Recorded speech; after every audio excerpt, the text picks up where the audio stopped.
Have you ever met someone who walks into a room like they own it, speaks with certainty, laughs loudly, jokes boldly, and makes it look effortless? But behind that perfect facade, their thoughts are a storm of doubt. That outward confidence you see isn't always what it seems. Most people think confidence is a fixed personality trait, something you either have or you don't. But psychology tells a different story. Confidence is often a performance, not a truth. What most people call confidence can be nothing more than a carefully constructed shield that hides deep, persistent insecurity. In fact, some of the most outwardly bold people are the ones who internally beat themselves up the hardest for every perceived mistake. They are constantly calibrating their behavior to meet invisible standards they think the world is watching. While others believe in themselves, these people believe only in the appearance of believing in themselves. So what drives someone to fake confidence even when they feel insecure inside? The first piece of the psychological puzzle lies in early social feedback. Human beings are wired to seek acceptance. From childhood, we learn what gets rewarded with attention, praise, and inclusion. For some individuals, genuine vulnerability was met with judgment, dismissal, or even ridicule. Over time, they learned quickly. Showing doubt gets punished, but showing certainty gets rewarded. So they adapted, not by becoming actually confident, but by becoming better actors. They learned the choreography of confidence long before they ever felt comfortable inside their own skin. Another part of this pattern stems from comparative self-evaluation.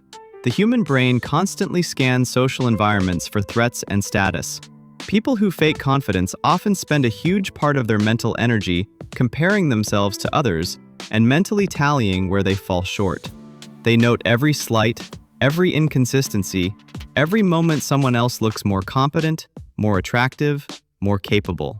Instead of learning from these comparisons, they fear them, and the fear fuels the performance.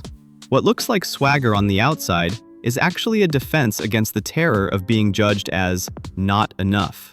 This creates a psychological tension that's exhausting because they are literally performing every moment they are seen. Their inner monologue is rarely calm. It sounds like, do I sound smart enough? Do I look appealing? Did I say the right thing? What if they think I'm a fraud?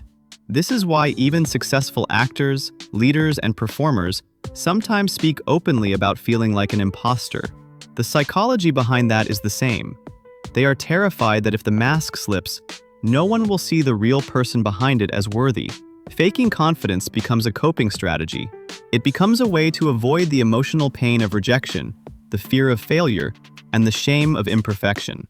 But here's the twist. While this performance can work in many situations, and sometimes even lead to success, it doesn't actually build real self-worth.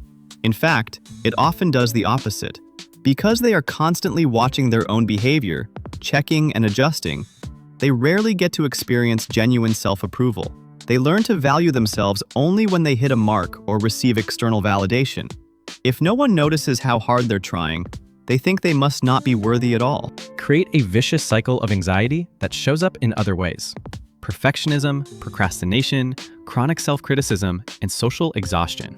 Imagine constantly monitoring your own performance the way some people do, like you're always under review, always on camera, always being graded. That's what faking confidence feels like on the inside. And because the feedback loop is based on external validation, every small setback feels like a personal catastrophe. So how does this affect their relationships and everyday life? On the surface, they may look magnetic, charismatic, and unbothered, but close friends will notice something else. They deflect compliments quickly. They rarely ask for help. They get uncomfortable with vulnerability, and they struggle to accept encouragement. You'll hear them say things like, "I don't know why you praise me, it was nothing," or "I just got lucky." Their self-worth is always externally anchored.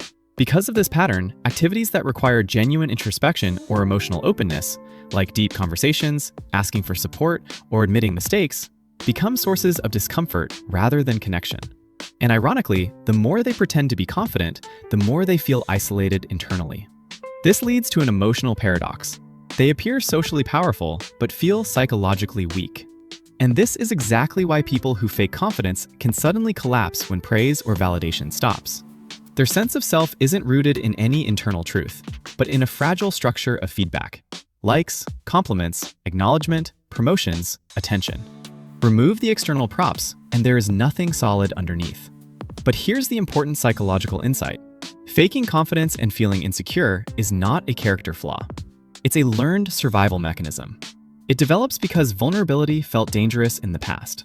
The mechanism worked. It kept them safe, accepted, and functional.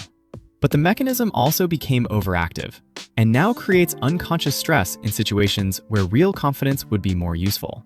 The goal isn't to stop acting confident. Many successful people do act confident all the time.